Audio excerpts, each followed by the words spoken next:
intro this time. No, You just wing it. It's your podcast. All right. Thank you. I'll do it. Thank you. Hi. Welcome back to Joe the Mama podcast. Maddie and I are here hanging out today. We have a list of topics that we've collected. And yeah, this is kind of just going to be the random episode. However, we did just decide that we're going to start real softball body dysmorphia. Real easy stuff. Real chill. But yeah, it's going to be good. It's going to be fun. I love it. So fun. Yeah. It's funny to me. Mm-hmm. So I'm not on TikTok right now, but I still can get a little bit sucked into Instagram Reels. Yeah. Which is embarrassing, Yeah, but that's fine. it's what happens. There will be little videos that I'll see of people like, oh, some days I feel like cute and you know, thin and like I look really sleek and nice. And then some Skinny days, queen, curvy, yeah, and then so some great. days I'm like, wow, I'm just so chunky and I'm a mess and da-da-da. Mhm. And they're like, oh, well, yeah, you have body dysmorphia. Oh, is Mhm. that what that is? And I'm just like, Yeah. okay. Well, there's the bigger issue, I think, of like self-diagnosis and Yes. projecting on other people. Yes. And you're not allowed to speak up about any kind of insecurity or uncertainty or a little quirk or maybe something that's not 100% normal without someone being like, oh, well, you're autistic. Yes. You know? Yeah. I'm like, I feel like it's a similar generalization to being OCD. mm-hmm. So Yeah. I've struggled with legit OCD. Same. It's nothing like being organized or like Diagnosed liking OCD gang. Woo! or Mine's- liking things yeah. in a row. You know, Yeah. people look at that like, you're so OCD. It's like, you have no idea. Like, Yeah. When I got diagnosed with That's postpartum scary. OCD, which is different, I don't have just general OCD. tell me, I'm curious, like what that I mean, looks postpartum like. OCD, obviously, like the name kind of implies what it is, but it's OCD that is triggered and onset from postpartum. And Mhm. it has a lot to do with the crazy changes and shifts in your lifestyle, your sleeping schedule, your hormones, like everything's kind of thrown for a loop. And for a lot of people that manifests as anxiety or depression or OCD or Mhm. psychosis, like there's a lot of different things that can come from the crazy postpartum roller coaster. For myself, I've talked to a psychiatrist a couple times in my life. All of it existed after I had a baby. Like it was never something that I really had to deal with or think about or was ever an issue. Prior to that, it wasn't until after I had Leo, my second baby, that things started to pop up and get really weird. And I've talked about postpartum psychosis and stuff on social media a lot and having to deal with that, which was crazy. But yeah, I remember talking with my therapist, and she was the first one to kind of say like, so based on what you're telling me, like and she was very good at giving disclaimers. She's like, I am not a psychiatrist. I'm not here to diagnose you. I'm not here to tell you what you are and what you aren't. Right. I'm just here to have a conversation with you. But it sounds very stereotypical That's of basically the conversation I had with my therapist. postpartum OCD. Okay. And she goes, I think it's postpartum OCD. I think there's a lot of anxiety in there too. You should go talk to a psychiatrist. So yeah, I did. The psychiatrist ended up being one of my best friend from childhood's mom. Oh, wow. It wasn't until I was like there in the meeting that I was like, Hello. hi, we've come a long way. We've seen a lot of things. And what I was told by her was, she was like, yeah, absolutely. This is postpartum OCD, anxiety, and a dash of psychosis. I'm like, that sounds fun. It's not. It wasn't fun. Exciting But yeah, recipe. postpartum OCD, it tends to focus very heavily on your children, the well-being of your children, perceived threats that aren't there. And yeah, it tends to focus more around motherhood and childcare than like the dust on your floors, you know, which is not even something that regular OCD always deals with. Yeah. Yeah. So that's funny that you say that, you know, there's like this particular event that sparks, right? This like deeper reaction that's going on mentally. Because for me, I've always been like super organized, super systematic, like since a kid. Right. I just like things a certain way. I think this is how I was raised. My mother is very like that. I think most people would call that just like, oh, you're just kind of type A. Yes. Yeah. Okay. But then trigger warning. I don't know, at the beginning of this episode or something, but my grandpa committed suicide. Mm-hmm. And after that, I became really obsessive about, it's like hypervigilance, basically. Like I think someone's looking to harm me, and it led to like 18 months of insomnia. And it was crazy. Like it was the weirdest experience of my life, because it, like, I would obsessively like lock doors over and over and over again, just like double checking. I became paranoid about just closing windows and like everything like it's just normal things you have to do. It just was to another level for me. Like my brain fixated on that. Yes, was obsessed with that, and to the point, other little hallucinations and things started happening. Very fun. Right. But then on the other side of it, you've got stuff like on social media, we're talking about like body dysmorphia, where you'll talk about traits that are very normal for people to have, just as people. Like we are not, there's the whole idea of like, and not an idea, it's a real thing, but like neurotypical and neurodivergent. And now today, everyone's neurodivergent. And there is no such thing as typical. And if you speak about anything that's maybe slightly weird or strange, they're like, oh, hashtag neurodivergent gang, hashtag ADHD, hashtag autism, like all this crazy stuff that you're like, whoa, no, like we're just people. Right. This is something that people experience. You can be anxious without having an anxiety disorder. Yes. You can be particular without. You can be sad without being depressed. Exactly. Like all this stuff. You can be like, man, I feel chunky today without having body dysmorphia. Yeah. And so I do think that there is a huge gray area when it comes to self-consciousness surrounding your body and your appearance, that some women and men, like it's a spectrum. Like there are a lot of people that definitely cross that line into full-blown body dysmorphic disorder or dysmorphia disorder. And then you got other people that think they're hot shit and like you can't tell them otherwise, and they think they're the greatest thing that's ever walked planet Earth and whatever. Yeah. But then there's a huge category in between there of people that are just insecure about their body and have issues with the way that they look and want to change things. And depending on like where you fall on that scale, you might be leaning closer to like body dysmorphia than others. But I don't think having insecurities about yourself makes you you can't diagnose yourself too far without reaching a level of like unhealthy behavior. Because like, okay, so in the last couple months I have not been doing anything extreme. I walk pretty often. There's no alcohol in this one. Okay, good to know. Just Dr. Pepper. It is a Sunday. The Lord's Day. The Lord's Day. So in the last couple months, I've been walking a little bit more, like being intentional about that. Like instead of just walking my dog around the block to use the bathroom, it's like, okay, let's see like how many steps I can get in. Right? Sure.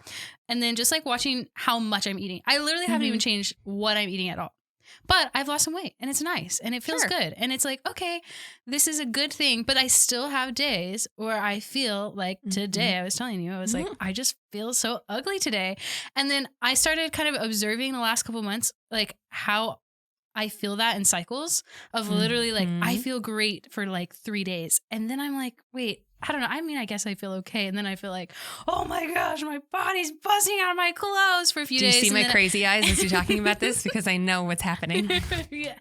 And so it's funny because it's like, especially as women, like obviously I don't see men on social media talk about body dysmorphia. So maybe that's a whole other thing. And my algorithm just shows me stuff about women. Sure.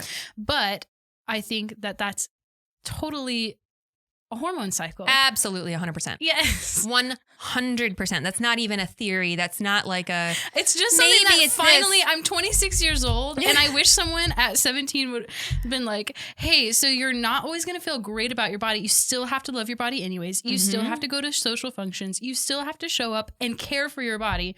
But it's just not always going to feel great. Right. Yeah. No, and that is 1,000% accurate. Yeah. And I wish more people, women, understood that about their bodies and their brains and their hormones and how that all works. Like you are biologically designed to feel like the sexiest thing walking the planet for a period of time every month. And then you are also designed to feel very productive and strong. Mm-hmm. So, during that time, maybe you don't think you look great, but you feel really good. You know, those might be the days where you look at yourself in the mirror and you're like, nah. But I'm getting stuff done. I don't love the way I look, but I really appreciate my body. Yeah. Like I love it. Like that's like self-care mode. Yes. And then you have a period of time every month too, where you're like, I am disgusting. I don't want to look at people. I don't want people to look at me. Yes. Leave me alone.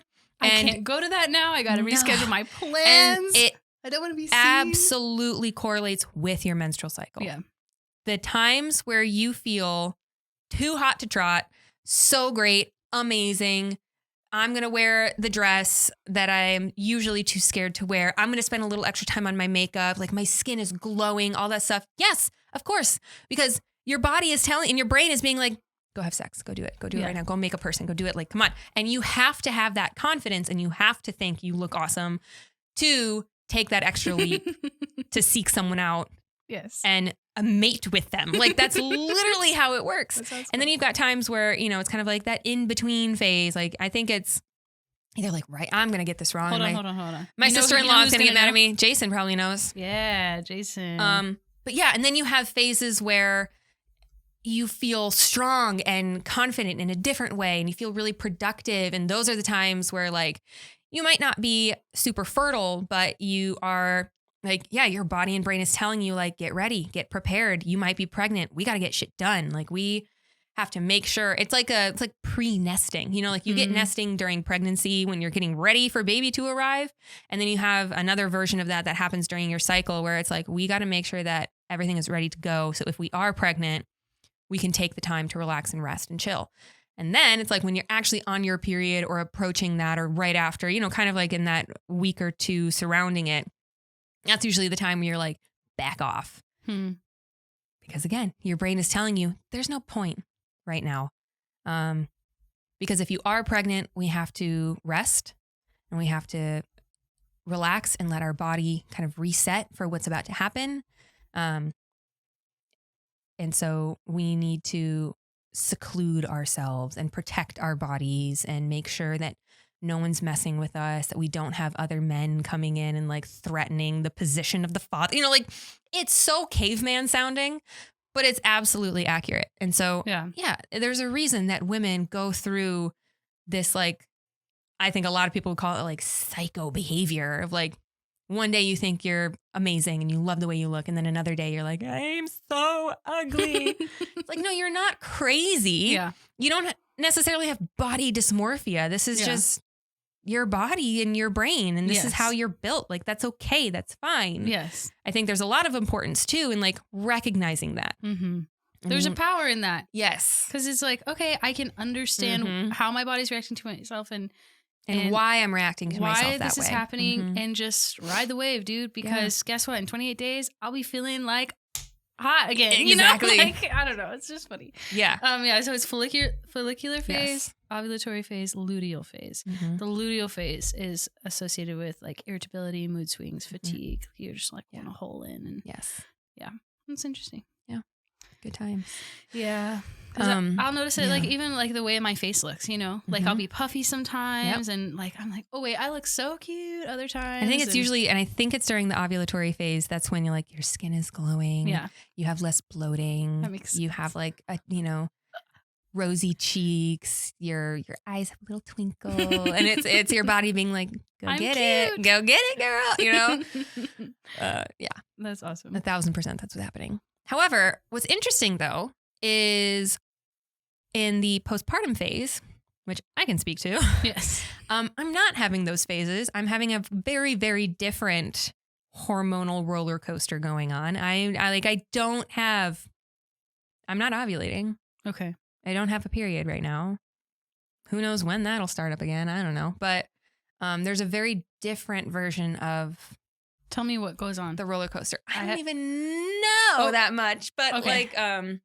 Or tell me your experience. Sure, my experience. No, I have literally zero knowledge about this. I think just for myself, and I think that this can be true for a lot of other women, but I know for myself that in like those, it's like take these phases and instead of them lasting a couple days, they last a couple months. That's more what it feels like to me. Like right after you have a baby, for those first couple of weeks, maybe the first month or two, whatever, you are in this stage of like, you don't want to leave your couch. You don't want to leave your house. You are totally happy and content to just like stay in bed all day, wear your robe, cuddle with your baby, like chores, cleaning, cooking. What's that? I don't know. You're in like this maximum version of rest. Which makes sense because you just had a baby and your body and your brain want to bond with that baby more than anything else. But you're also prioritizing like physical healing. Like you just went through this crazy physical trauma of sorts with labor and birth and all of that. And then I think a lot of women, myself included, you know, in those first couple of months after you have a baby, you start to feel like the quote unquote fog lifting. And that's when you start getting more productive. Maybe you suddenly want to like rearrange your living room for no reason, or I do that all the time. You want to like venture out and go run errands, and you start to feel that cabin fever and you want to get out of your house. You want to go, you want to hang out with people. You feel way more social. And then, you know, give it another couple of months and that's when you're going to start to feel like you're going to start to feel like sexy again and more like yourself. Or maybe finally you look at your husband and you're like, oh, right. You are really cute. Like, hey, what's up? And I don't think that it's a mistake or a coincidence at all that most women will say that they have like, and a lot of women are like ashamed to admit this, which makes sense that you would feel shame around admitting this, but they have like an actual like repulsion toward their husband for a while. After you have a baby. Really? Where you're like, you annoy the shit out of me. I don't want you to touch me. I don't want to even sleep in the same bed as you. Like, leave me alone. Like, you are driving me insane.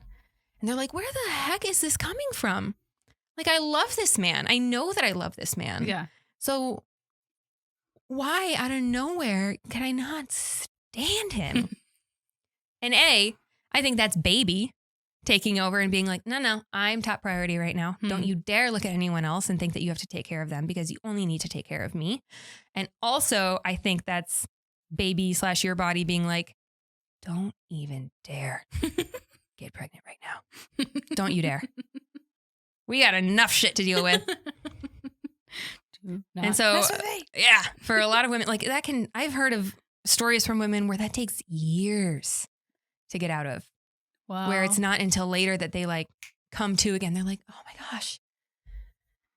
So you are hot. Like I do like you a lot. Okay. Like, hey, what's up? And then you kind of like come back into it. But yeah, you like take these phases of the hormone cycle that most women go through. And I think that it just kind of stretches out. Now that can vary. That can change. You toss in like postpartum mood disorders in there and it can throw it off. But I would say like in general, that's usually like the theme. Wow. That's super interesting. Yeah. That's crazy. Yeah, I think in general, it's just what bothers me, I guess, at the core of the body dysmorphia is just everything's so over psychologized these days.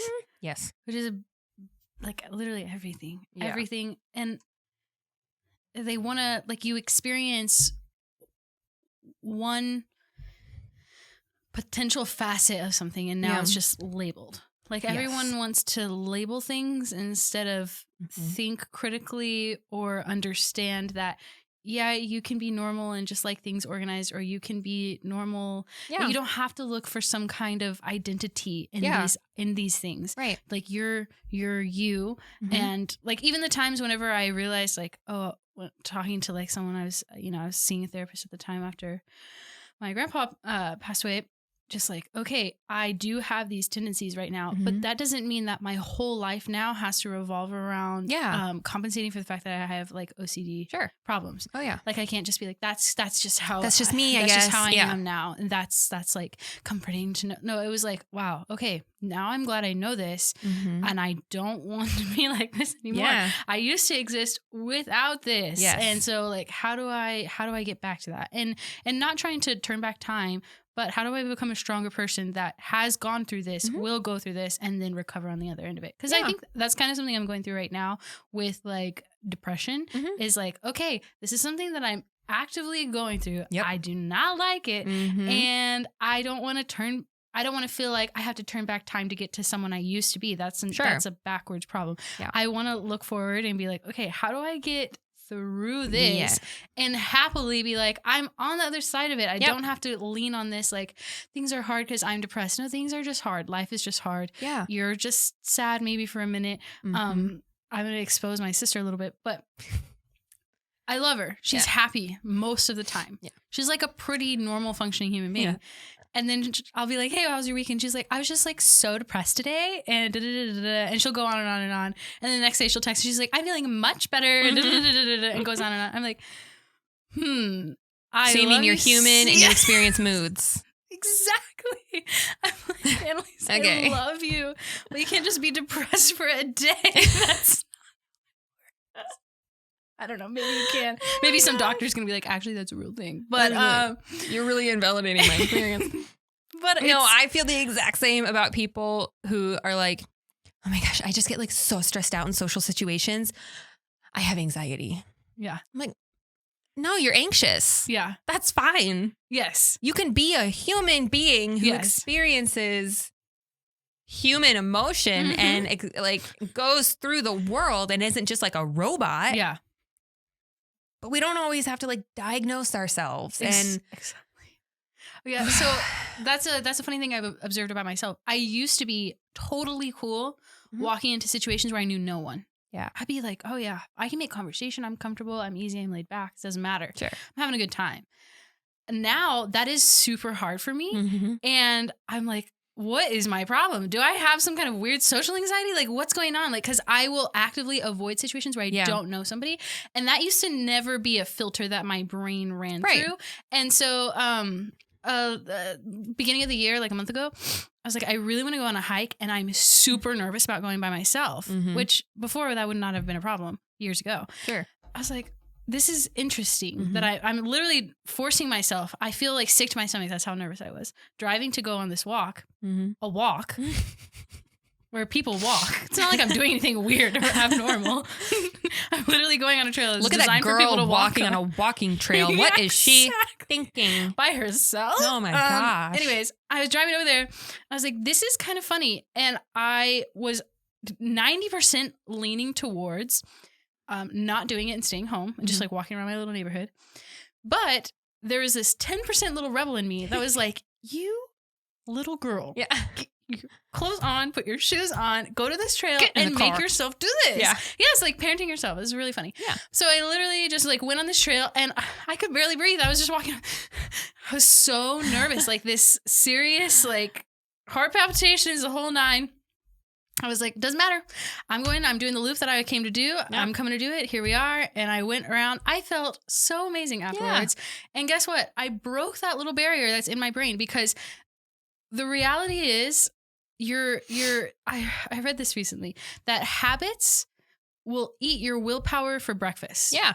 And so I just have this little mantra in the back of my head where it's like, I want my breakfast back. Ooh. Like, that's what I want. Like, I have so many habits that have built up from, I think pandemic has a lot to do with it, where we're just like inside to ourselves so much from like this depression of all this weird stuff going on in my life, whatever. But I'm like, okay, yeah, all that true, valid, real, heavy, such a weight. Sure. Still going to get my breakfast back. I love it. These habits that I've built are not acceptable to me anymore. I'm deciding that. No one's putting any kind of like expectation on me. And now I have to rise to this expectation to prove them wrong or to gain their approval. It is 100%. Everyone looks at me and is like, Maddie's cool. Like, Maddie's chill. She's cool. She's cool. It's all good. Everything's good. And I'm over here like, you know what? I want my breakfast. And then that's what I'm doing. And so that was just like my first little exercise in it of like, okay, I have this habit of just like staying home and staying this and staying familiar. And I'm going to make a purposeful habit of doing something that makes me uncomfortable. And I think obviously I'm acting in the experiment on myself. Like, but I think that it's going to pay off in the long run. No, I think that is so healthy and like a very realistic way to approach like a human experience, which is just feeling anxious and feeling unsure and being scared to go try new things. And even though that was something that for you, like a couple of years ago would have been like, oh my gosh, yeah, no problem. That's fine. Yeah. Yeah. Like you can just kind of sit back, recognize what's going on, name what's going on, feel it, and then choose to move through that. In spite of all of that. And I think that is, I'm going to call out my generation and like, I don't know, are we Gen Z or millennials? What the heck are we? Technically, you're 96, right? I'm 97. 97. Okay. Well, we sit like right in there, right in the middle of it. Millennials, I've heard. Yeah. Anyway, I feel like it's more like the Gen Z thing. They're kind of crybabies. I feel like that way about millennials too. I think it's both. I think it's both. I think it's like there's this thing in our society and in our generations where you feel something and that's it. If you feel it, it is real. If you feel it, it's valid. Mm-hmm. If you feel it, that is what the world needs to bend around. And that is so bad. That's so unhealthy because no, I'm sorry. Sometimes your feelings aren't valid. Yes. You can have an emotion and you can experience an emotion and that emotion can be real and valid. Like, yeah, your heart can be racing and your palms can be sweating and like your face can be flushed. That's all real. That's actually happening to you. We all agree. However, you sitting there and being like, well, this is what I'm feeling, so this is what's real. Yes. It's not. Yeah. It's not though. Like you sitting there on the trail feeling anxious and judged by the outside world, that wasn't happening. No one was judging you. No one cared that you're walking on a trail. It was like I have to be with someone or I'm in danger or something. Somebody's looking at me. It was all these different weird thoughts. But you can recognize it like that thought is there. The thought is real, but it's not valid. Like it's not, I'm not going to give merit to that. Yeah. And so I think that kind of like circling back to like the whole like body dysmorphia idea. It's like, yes, you can look at yourself in the mirror and you can think a certain thing about yourself and it cannot be real. Yeah. And that can be really scary for some people to kind of have to face the inaccuracies of their own perception of the world around them. Like, great, let's work on that. Let's get through that. But yeah, you can have a perception of yourself and in your head, that's real, but it's not. Yeah. But it's not actually real. It's not actually there. It's not what's actually going on. And that's definitely something that like I've had to deal with postpartum because, your body changes a lot after you have a baby and not just like the actual appearance of your body, but the function of it and your physical abilities and what your body can and can't do. Like there's just so many things that change and it can be so jarring to feel like you're in a completely different body. Like it's one thing to kind of go through a very prolonged change in your life. Like if you kind of slowly from like high school into your mid-20s or whatever, like you kind of slowly gain a little bit of weight here and there and there. Your hips widen and this happens, like things happen and whatever. Yes. Everybody's body goes through changes, but there's a very jarring thing about pregnancy and postpartum because it happens so fast and it's almost like your brain doesn't have time to catch up with the changes. And then one day you're looking at yourself in the mirror and you're like, who the hell is that? What's happening? That's not what I like when I think about myself and I don't recognize myself or what my body does. Like I don't even know how to perceive myself anymore. And so my little exercise, so your little rebel told you to go on a hike. So what my little rebel told me to do was I stopped looking at myself when people would take pictures. So if I were in a group, like, a family outing or we're out to dinner and everybody's like, let's get together, let's take a picture. Or I'm out with friends and they want to like take a quick selfie, whatever. Let's take a post for Instagram, anything like that. I just stopped looking at the picture. They would take it and they'd be like, you want to see it? I'm like, no, I'm good. And I think it comes across as like super confident. Like no, I don't need to see my picture. Like I know I killed it. No, what it is I recognize that I was looking at myself in these pictures and I see this happen so often, especially with young women. Someone takes a picture of you This is a universal experience. Exactly. Someone takes a picture of you and everybody that's around you, or even the person taking the picture is like, oh my gosh, it looks great. And then you look at it and you're like, oh no, I hate it. Like, wait, like my leg's like doing a weird thing. Hang on, let me fix my hair. Like you do all this stuff and then you go back and you retake the picture over and over and over again until you think it looks like you, but it doesn't actually look like you. Mm-hmm. And I think the more you do that, the more you are cementing this unrealistic version of yourself in your head. And you will never be happy with what you actually look like because you've morphed yourself into what you think you look like. And you're just reinforcing when a that camera belief. snaps, or when you go back in and you edit the picture in your apps and on Instagram and you do all this stuff. And then suddenly you are portraying to both yourself and the world a version of you that doesn't actually exist. So then, of course, when someone takes a candid photo of you at your cousin's wedding and you look at it, you're like, oh my gosh, do I really look like that? It's kind of like, yeah. Yeah. Actually, that is what you look like. Yeah. And also, you've also yes and no. Like, where are sure, you sitting yes, in the frame? It's yes and no. It is yes and no. What lighting is happening? Like, Exactly. you know what I mean? And no, so and it's there's a duality there. Yes. It's like, okay, yeah, maybe you don't look like how you think, and maybe you don't look like this picture. Sure, it can be both. There's some reality in there. There's some not. But I've just decided, like, I'm done looking at pictures of me. Yeah. Like, if someone takes a picture of me or I'm in a group or it's whatever, the first take, that's the one. Like, that's it. Because that's what I look like. Yeah. That's fine. So, yeah, I did this weird thing. So I recently, like, cleaned my Instagram off, right? Mm-hmm. Like, reset it, whatever.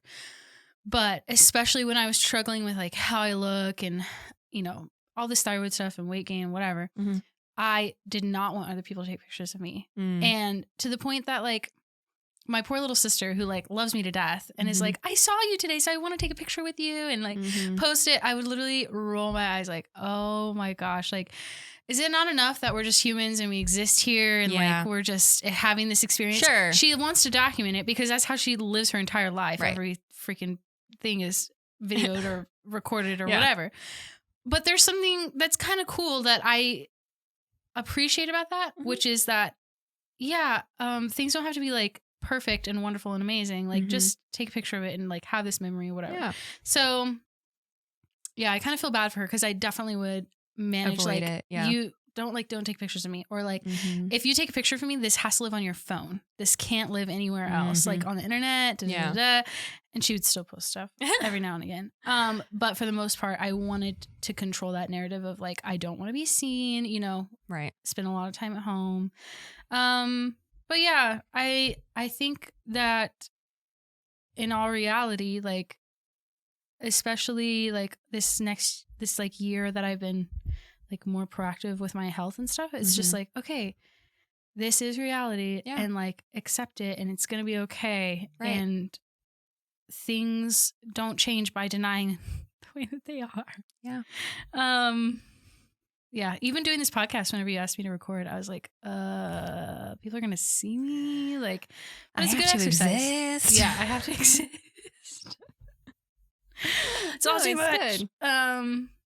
But it's so I guess, way. Okay. So I keep moving the mic. I'm sorry. It's like with the whole body dysmorphia, like self-image, all of that stuff, as women living in a very documented world where, you know, like you just said, you can only try so hard to like erase the image of you. Yeah.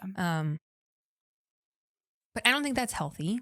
You know, I think that if you want to stay off of social media, or you don't want to take pictures, or you just want to live in the moment for other reasons, that's fine. But if the only reason that you want to do that is because you don't think that like you deserve to be documented because of the way you look, I don't think that that's healthy. I don't think that, but like on the other side of it too, as much as I don't think it's healthy to negatively perceive your body, it is good to realistically perceive your body. Yeah. And I'm not going to sit here and say that my body is perfect and I love it every day and exactly the way that it is, because no, I can recognize that there are things about myself that I want to change and I need to change because I love my body enough to give it the best version of use that I can get out of it. Like, I want to get into a more consistent exercise routine, not just because like I want to look hot and I want to like have a bigger butt and a skinnier waist, you know, all this stuff, because I do. I also think that's fine. Like, yeah, if you want to look a certain way, if you go have for an it. aesthetic you're looking for, go that's for fine.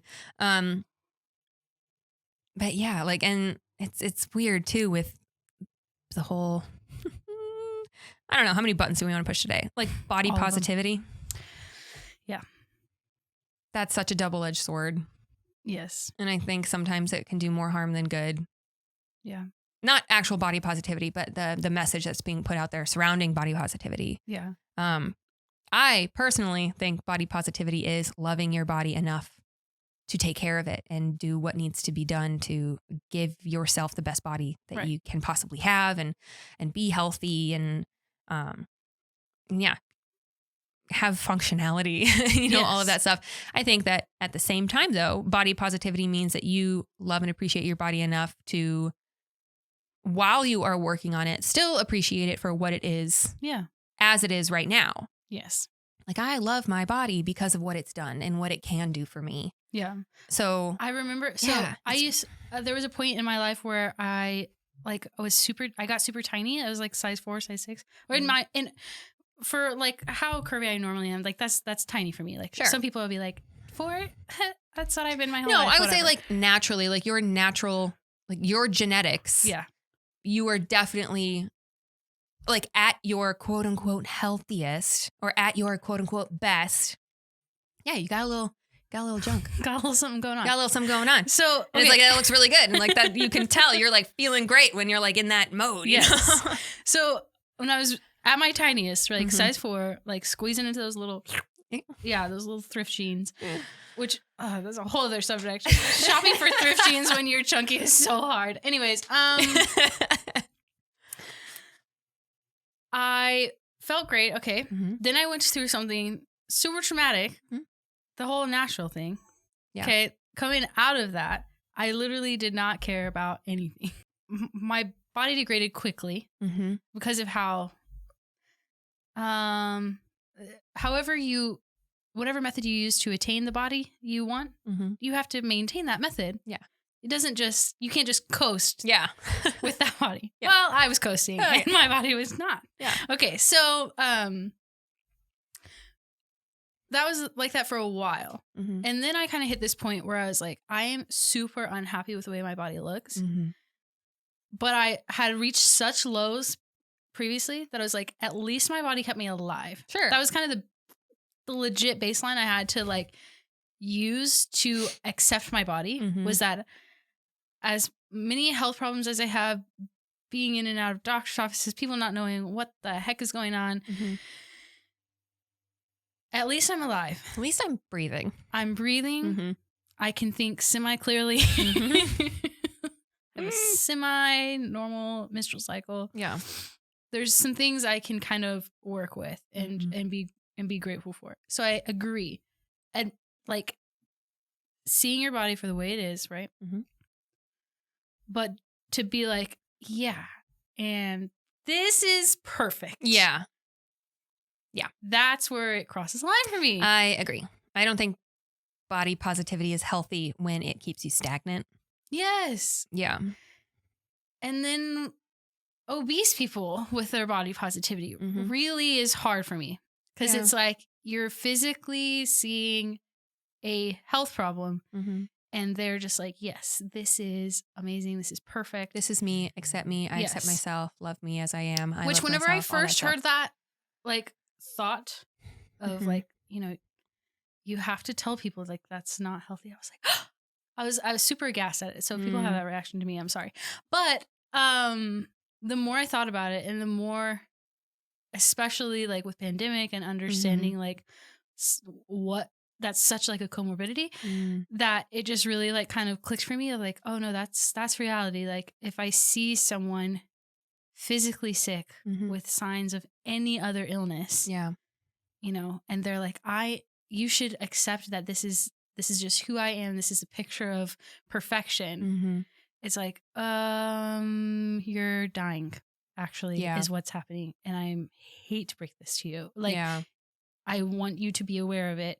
Not because I think that you are less deserving, but because I think you are deserving. I don't think it takes away your personhood or anything. Like, you are still just as valuable of a human being and still just as deserving of all of the things that people are deserving of. Yes. But we have to stop telling people that unhealthy bodies are healthy. Yes. Just period. I don't have a quote unquote like a healthy, but there's a lot of things about my body that need to change if I want to keep going and have a long, healthy life. Yes. And if I deny that, I'm screwed, you know, like. It is funny though, the different like socially acceptable versions of being unhealthy. Cause you'll see girls that are just like rail thin. Yep. They have so many health issues. When's the last time they had a period? They probably don't even know. Yeah. They're on all kinds of medications. Like, there's so many terrible, terrible things happening, in my opinion, anyways. Yeah. I'm not a doctor. Sure. But there can be. And that's the thing. It's like. But those people are like so worshipped. Yep. They have so much privilege. People look up to them. They're like, oh, this is amazing. You're a star. You're gorgeous. I want to look like you. Queen, pop off, slay, the whole thing. Yeah. And I'm over here like, okay. Ooh, okay. Deep breaths. Especially with, how like popular like the 90s fashion and I know. Like, being it's coming back. Like all that thin stuff. Yeah. Is in now again. It's on. If it's not fully in, it's definitely coming back. It's on its way. Right. That's scary to me. Oh, very. A little triggering.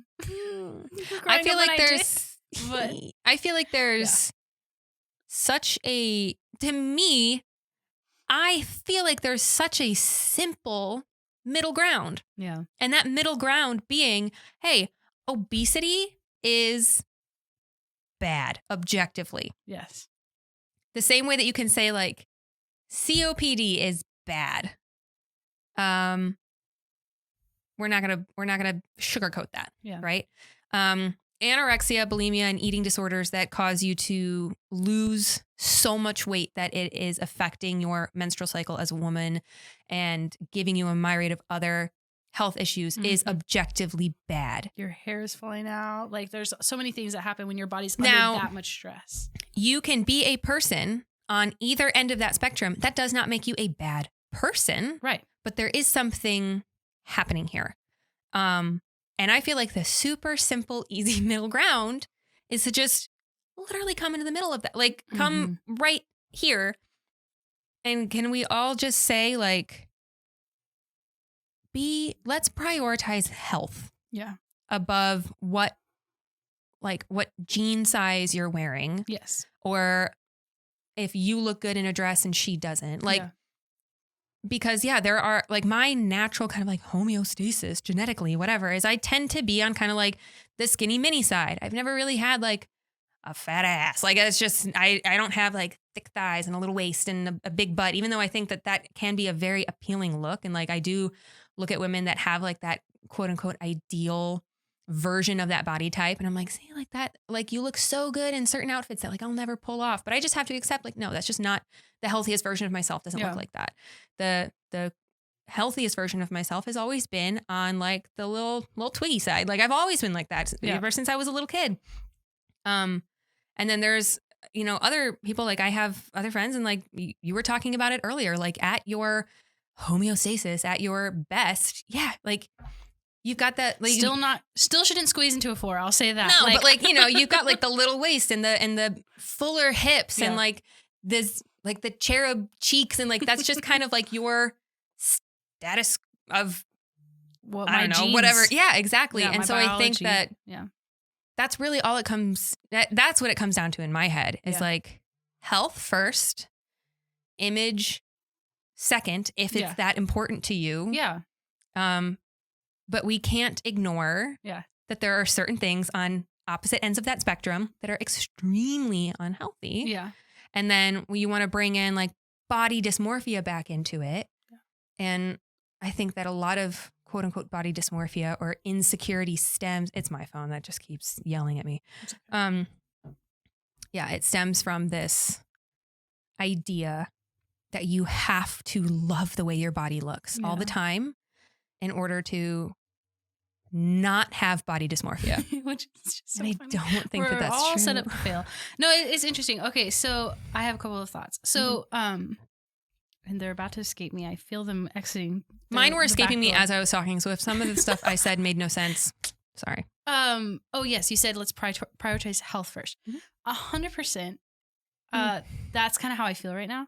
It's like, I'm doing like little things to kind of improve my health, but I just want to feel like strong and capable right now. Like I want to know that this last week we put out hay for the cows and I was having to push against this hay rail and I was like, all right, like I feel a little bit of strength, but like I want to feel like I could just like freaking push this and move this and do what I need to do, like what I want to do. But if I think pulling like a hay net, it was covered in all this slop and mud and stuff, and I was like, I was gripping, like I don't have great grip strength. I learned that day because I was gripping, it was just like sliding, and I was like, dang it, it's so heavy. My brother comes over there, 6'2", like no problem. I was like, right, but when you prioritize health, when health comes first and image comes second, I think the image follows. Like it just kind 100%. of you'll get there. It'll come to, like. And you'll appreciate it more for what it's doing for you rather than like what it looks like. If you prioritize image first and your health goes on the back burner in order to obtain a certain image, you are you're never going to be happy because you're never going to feel good. You might in your head feel good because, I finally look the way I want to look, but you're still going to feel like shit on the, everywhere else. So you got to go health first. Image will follow. Yeah. And then there's going to be a brand new appreciation for the way that you look and you feel because they've come together. Look at us. We did it. We solved it. We fixed so many problems. I had this random experience. This thought just popped in my head. So I, working in roofing, I'm exposed to like all these roofing guys, right? Yeah. A lot of them are into like training, lifting. One of them is like interested in like little bodybuilding, competing, went to school for it, all this stuff. Okay, so I was talking to him, Simeon, shout out. I was talking to him and he just made this one little comment one time. He's like looking at his pictures of, he's posing in the mirror, doing the whole thing. He's like, yeah, I just really want to build up my shoulders. I'm going to get onto this program and do this and da-da-da. And just like very naturally, it was just like a matter of fact for him. Like, I just want to change my shoulders. Like, he's just going to do that. He's just going to change his shoulders. And for whatever reason in my brain, I was like, there's so much stigma about a girl being like, I want to change my shoulders or like, I want to change this. And that feels like so much like weight and like emotional, like damage to who I am today. Meanwhile, Simeon's like, yeah, I'm going to change my shoulders. Like, no problem with that. And I was like, that's so cool because obviously he has the foundation of like, he has like a really healthy body right now. So he can just kind of be like, I'm going to aesthetically play with what I look like. And I want to build up this and that and the other thing. So I think that was just a funny comfort to me. I've never been exposed to that like branch of reality. Right. But it is funny because they'll come in here and they'll talk about in their true gym bro fashion of like, yo, bro, I was hitting lats and and I was lifting this and whatever. They'll go on all about that. But it was just like kind of a comfort of like, okay, I want to get stronger and I want to change my body and like, I don't have to feel weird about that. No, there doesn't have to be an emotional weight of it. It's just like, I just want to do that. Okay. Yeah. Well, what work needs to be done to do that? Yeah, just take the emotional baggage out of it real quick. That's fine. Just dump it on the side of the road and be like, rid of that baggage. I'm leaving you. Yeah, but like if a woman, that's such a good point too. Like if a woman were to walk into the gym and talk or just be like, well, I've been going to the gym lately a lot. And I've been doing this because I'm just going to I'm going to change my thighs. I think I'm going to work on that thigh gap a little bit more. Or I've been doing this because I want to look a certain way. Yeah. Mm-hmm. Yeah. I don't think there's I don't think that is an objectively bad thing. I think if you tie emotion to it and it becomes like quote unquote disordered. Yeah. Yeah. Well, of course, anything can become disordered. Freaking OCD. That's what that is. Yeah. But you're so right though. There's such a stigma around women just wanting to change their bodies to change their bodies. Like maybe I just don't like the way this looks and I want to change it and that's fine. Yeah. That's okay. Maybe that's another element of body dysmorphia too. Maybe it's because we feel so guilty about wanting to change our bodies that like adds another layer. Whereas if we just kind of accepted like, I'm not loving that. I'll work on it. I'll change it. Okay. It'll get there eventually. Yeah. Yeah. And not this obsession of like, it has to be done tomorrow. Or like next week I need to feel. It's like, sure. It's like, the body that you really want. I've been following these these fitness girls. Mm-hmm. Some in the pro metabolic community, some just like industry standard fitness girls. Yeah. But it's so true because they'll make posts like the body that you think you're gonna get in 3 months is gonna probably take you 2 years to build. Yeah. Yep. And I think that's another comfort, weirdly, of like, how long did it take me to get from what I used to love to where I am now? Sure. Okay. There was some time that it took to get here. So it's going to take some time to get back. And so there's not the pressure to like fix yourself overnight. Yeah. You know, take it a step at a time. Like try to build, again, back to our habits and our willpower. That's what I'm trying to do is like just build consistent habits. And it's preached, right? It's just like, it's not a diet, it's a lifestyle. We hear that a million times. But I think, just get your breakfast back. Sure, man. Just do it. I love get your breakfast back. I mean, if you look at like yourself and your body as two separate things, and, you know, people talk about like your relationship with your body, right? Yeah. They kind of use that language of like the relationship you have with your body. Yeah. But if you have a bad relationship with your body and it's taken, let's say you go from feeling great about your body and like having the look that you want and yada, yada. And then reminds me of something. It's like, you know, say it takes 1.5 years or 2 years to get to the point where you're finally like, that's it. I've had enough. I don't like the way my body looks. I have a quote unquote bad relationship with my body and I'm going to change it. If we're talking about it in the context of a relationship, I mean, when you think about someone who was in like a toxic relationship or an emotionally or physically abusive relationship with another person, like I've heard therapists and stuff talk about how once someone finally leaves that relationship, it's going to take at least as long as the relationship lasted to heal from it fully. That's at least that long. That's disappointing to hear. And so, sorry about that. But if you look at the relationship with your body the same way, like if it took you 2 years to go from happy with your body to unhappy with your body, you got to give yourself at least that much time to get back to happy again in the context that we're talking about now, like whatever. But no, it's true though. That is kind of like a comforting thought of like, okay, I don't have to kill myself because this isn't going to happen in a couple of months. And if I'm disappointed in a couple of months, well, yeah, of course. Like I'm not going to look the way that I want to look in 72 hours. Like you can drink as many skinny teas as you want. Like, it's going to take some time. Yeah. We're just solving body dysmorphia slowly and we're doing great. The what you said, like the relationship with my body, it reminded me of this song. You know Mallrat, right? That artist. Okay, I love them. Her newest album has a song titled "I'm Not My Body, It's Mine." Yes, I like that. Yes, it's like you have a body. It's not encompassing everything you are, but it is yours. Be a good steward of it. Yeah, I mean, God tells us our body's a temple. Yes, God is not the temple, but God is inside of the temple. Yes, you know. That extends to so many things. We are not our body, but we are in and of our body right now. So take that however you want to take it, man. I love it. Yeah. Oh, good stuff. Amazing. We're getting there. We're up on our ladders and our asses are getting better. I love that you remember that. I'm bringing it back. All right. That's well, awesome. This was great. This is good. I love that we said we were going to have a random episode and talk about a bunch of different stuff. And then we talked about one thing. That it felt nice though. It's not like we were good. Just. I've also noticed, I think after every episode so far, it gets to a point where I'm like, let's debrief slowly, but we're going to make everybody else listen to it. I kind of actually like that part of the podcast I listen to. Yeah. When they talk about their little lives and things they have going on, I'm like, oh, guys. Aww, I feel like friends. I know you. Yeah. We're friends. I know things about you. Okay, fine. Yeah. Or say like one, like either weird, crazy, funny, like something that happened to you this story? Week. Yeah. Okay. So I'm gonna break this down for you. So okay. My sister lives in an apartment complex back in my hometown. Yep. And around September time, this stray cat shows up.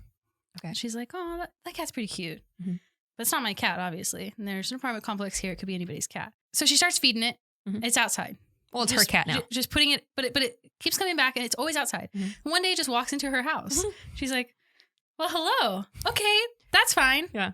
Sounds good. Mm-hmm. So she like does some really basic care for this cat, like feeds it, lets it come inside occasionally, gets it a little flea collar, whatever. Chilling. Great. Okay. It's now, that was in September. It's now February, right? Yeah. Like end of January, February last week. She's like, hey, so I'm pretty sure that she's already been fixed because she has like this little blue tattoo on her tummy. Mm-hmm. But, you know, I've moved out of the apartment complex. I moved into this house in town. I'm taking the cat with me. It's officially mine now. So I'm at work. She's working long hours. Can you take her to the vet and just get her up to date on all her medicine? I'm like, okay, yeah, totally. Mm-hmm. So here I am. Secretly, I'm like, I think she wants me to be the bad guy towards the cat. The cat's going to be pissed at me for taking it to the vet. And then she gets to come home to her loving cat who adores her. Yeah. Okay, so anyways, I'm like, yeah, I could do this. Mm-hmm. So I'm like, all right. We named her Frank. Oh, no. Okay. Her name is Frank. She's a female. So I call the vet, set an appointment. Hi, yes, I'm setting an appointment for this cat that I think is like around a year old. She's like pretty small. So maybe she's still growing. We just found her and just trying to get her up to date on her vaccines. Mm-hmm. The cat's name's Frank. Oh, Frank. Okay. Male cat. No. Female cat. Okay. So we finally get everything sorted. I show up to the vet. So they take a look at her. They're like, okay, this, you know, she looks good. She has a little bit of tartar on her teeth. Maybe she's like approaching 2 years old, we think, just because the amount that we see on her teeth. I'm like, okay, that tracks. So I think she's already spayed. Mm-hmm. And so they check, they see the little tattoo. Mm-hmm. They're like, oh. So a lot of times when people get their cat spayed and they leave this little tattoo, they're chipped. Mm. So have you guys checked for a microchip? I'm like, this technically is not my cat. This is my sister's cat. Let me text her. And she's like, OMG, like one day I was petting her and I thought I felt something. So no. I'm like, no, we haven't checked for a microchip. Oh, no. Okay, beep. Oh, yep, here's her number. Okay, well, let's run it through the system. And I'm like, bro, they just found a microchip in your cat. Like I don't think this is your cat anymore. This is your cat anymore. So then it was like this weird dance of they just disappeared with a number. For like 20 minutes. And then also I'd already ordered a blood test for her to find out. Because one cat, my grandma's like a super cat lady. So she knows everything about all the cats in her neighborhood. She's like, one cat had feline leukemia. So I'm like, oh, well, if Frank got that, she's a goner. So we better know before I spend all this money on vaccines, whatever. Mm-hmm. So they're like, okay. They come back like 20 minutes later. They're like, well, she does have this previous owner. We found her in the system. We're trying to contact her. And the reality is, as much as you love this cat and you've, got to know her over these last few months. She's not your cat. The other person owned her for 7 years. She's 7 years old. Oh my gosh. She has a note on her file. It says 7 years old. Ellie, escape artist. Ellie. Come on, girl. Ellie, the escape artist. Okay. So I'm like, oh no. Like my sister's going to hate me. She's like, one day I ask you to take my cat to the vet. The next day I don't have a cat. So I'm just like, okay, that's fair. Like that's ethically the right thing to do. And I'm like, this sucks. Like I'm so uncomfortable. I don't know what to do. Okay. So anyways, I'm texting my sister like, hey, just a heads up, this is what's going on. And she's like, dude, I know my cat loves me. And what if she ran away because of something bad? I was like, none of that technically matters, dude. Like she's registered. She's in the system. They had this cat for 7 years. Okay. So they come back in. They're like, all right, well, we called Kayla. That's who owned Ellie. And she was frantically looking for her in June. Or she had been misplaced at least since June. Someone else, other than your sister, brought this specific cat to this specific vet office, and we gave her a rabies vaccine at that time. Okay. We have this on our record. I'm like, oh, interesting. Okay. But then she got lost again from that person, too. Oh, my gosh. So this cat's just been like hopping away, escaping all these people. Couch surfing. Yeah. And Kayla's been searching frantically for her. But Kayla moved to New York and basically said, I want your name and number. Like, catch me up on how my cat Ellie is doing. Oh my god! But if she's happy and everything's cool and she's obviously not running away, she's yours to keep. So my sister, calls and debriefs with Kayla and is like, hi, this is Ellie now. We call her Frank. So I officially re-registered her as she's Frank/Ellie. Oh my on gosh. her little microchip ID. Frankly. Frank and Ellie. Frank and Ellie. So that was like the exciting drama that happened in my life this last week. I don't have anything nearly as exciting as that. I did not find a 2/7-year-old cat named Frank and Ellie. Frank and Ellie. Wow. Yeah. So that was really fun. The only interesting thing that's ever happened with my cat is he was chipped. He just like bolted out the front door one day in August. We didn't even realize he was gone for like a solid day and a half because, cats, whatever. Sometimes you just don't see them for a while. They're kind of recluses. Yeah. And then suddenly we're both like, have you seen Vinny? I have not seen Vinny around. And then like 2 days later, we can confirm Vinny is no longer on the premises. And so, we like went around the neighborhood, looked around, posted on like some Facebook, like lost pet sites, called the shelter, all the typical stuff. Yes. Did our due diligence. After a couple of weeks, we're kind of like, I think Vinny's gone. Yeah, after a couple of weeks, there's not much hope. Vinny has either joined the circle of life or he's living with someone else. Well fed somewhere. He's somewhere else now. Yeah.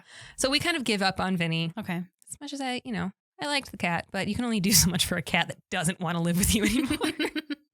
So we're like, whatever, man. Frank. Bye, Frank and Ellie /Vinny. So give up. Now, when we quote unquote adopted Vinny, which is the funniest thing to me because now we don't sell cats, but you may adopt one for $200. Okay. So let's be real. I'm buying a cat. That's what's happening. Just call it what it is. It is what it is. We're cat trafficking. Exactly. I'm sorry. I shouldn't have taken it there. It's true. When I bought Vinny, his name was Jack. Okay. My oldest son is also named Jack. That's so I was confusing. like, we can't keep that name. So we brought him home, renamed him Vinny. But, we put all of our info on his microchip because the little shelter or whatever chips them all. So we put all of our info in there.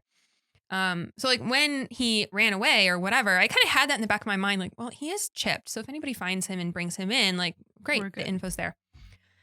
So this happens in August. Fast forward to October or November. I don't remember. It's been a couple months at this point.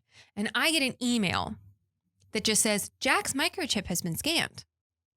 And my first thought is, who the hell chipped my kid? I'm like, what the microchip? What? Like I had this what moment in of the like, new world order is this? what is going on? Like all this stuff. I'm like, Jack, microchip, whatever. And then suddenly it hits me. I'm like, oh, it's our stupid cat. Oh my gosh. So whatever. I end up getting in touch with the person who like reported it and the vet that scanned him and all this stuff. I'm on the phone with them and they're like, well, and he was found 30 miles away from our house. Whoa. Yeah. He took a trip. He did take a trip. He went on an adventure. Our favorite rocket ship. Then he was cruising. I don't know if he hopped on a freight train or something or what happened, but this cat was on a mission to get the hell out of Dodge. He said, next town over, please. Yeah. He's like hitchhiking. So whatever. They're like, yes, we do. We have Jack here. And I'm like, his name's Vinny. They're like, oh yeah, okay. Well, we have Vinny here. He's been really sweet and very nice. If you would like to come pick him up tonight, that'd be great. You just have to like bring your ID and make sure that like it's you. Whatever. I'm like, okay, great. Okay. No problem. But the lady, and you know how like cat people are, right? Yes. I have a cat, but I'm not like cat people. Okay. At least I'd like to think so. She's like, well, I just would like to warn you. Typically cats that have been living out as a stray for this period of time, it's been a couple of months. I don't want you to be shocked and I don't want you to be upset when you see him. He might be thinner than you're used to seeing him. He might be dirty. He might have a lot of stress that he needs to work through. Sometimes life on the streets for a cat can be very difficult. So I do want to prepare you for when you see your little guy. Okay. And I'm like, all right. Sounds great. So I show up at the shelter, walk up, and the lady there, first of all, she's like, so I don't actually know which one is yours. Do you know which one's yours? Oh, that's funny. And I'm like, I think it's that one. Like that one looks like Vinny. Now in hindsight, I saw this cat and immediately was like, that's Vinny. But I didn't look in the other cages. Okay. So I might have taken a different cat that just looks a lot like mine. But no, we're pretty sure it's Vinny. We're like 98% sure it's Vinny. And I go to get him out of the cage and I'm like, you're chunky. Oh, that's funny. What? And the person who like scanned him, they're like, yeah, he was just kind of living in the neighborhood outside. You know, we would see him here and there. We were finally able to catch him. So it's not like he was living in someone's house. He was just thriving as a street cat. Like he was doing a little He was doing his rounds. He was doing a little too well on the streets. He's like chunky. His fur is silky. He's really happy. I bring him home expecting him to be like a little timid, a little shy. No, he just like hops right up, cuddles up on the couch, like belly exposed. And I'm like, you sly little thing. All right, like, fine. This is you like my little tour I went on? Yeah, it was like the equivalent of a college girl going to Europe for the summer. Yes. Vinny went to Leslie, Michigan for the summer.